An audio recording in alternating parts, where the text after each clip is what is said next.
بسم اللہ الرحمن الرحیم۔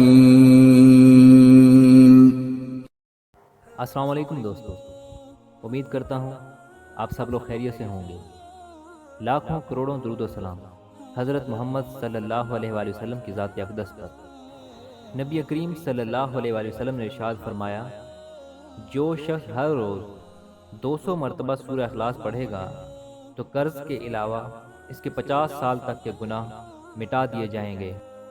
نبی کریم صلی اللہ علیہ وآلہ وسلم نے ارشاد فرمایا، جو شخص پابندی سے استغفار کرتا رہے، اللہ تعالیٰ اس کے لیے ہر تنگی سے نکلنے کا راستہ بنا دیتے ہیں۔ رسول اللہ صلی اللہ علیہ وآلہ وسلم نے ارشاد فرمایا، جس نے وضو کیا اور خوب اچھی طرح وضو کیا، اس کے جسم سے اس کے سارے گناہ نکل جاتے ہیں، حتیٰ کہ اس کے ناخنوں کے نیچے سے بھی نکل جاتے ہیں۔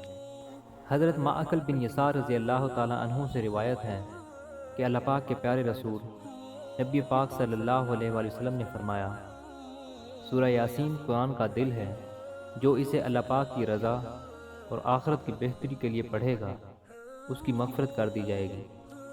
اگر آپ ہمارے اس چینل پر نئے ہیں تو اس چینل کو سبسکرائب کریں اور اس ویڈیو کو صدقہ جاریہ سمجھتے ہوئے آگے شیئر ضرور کریں۔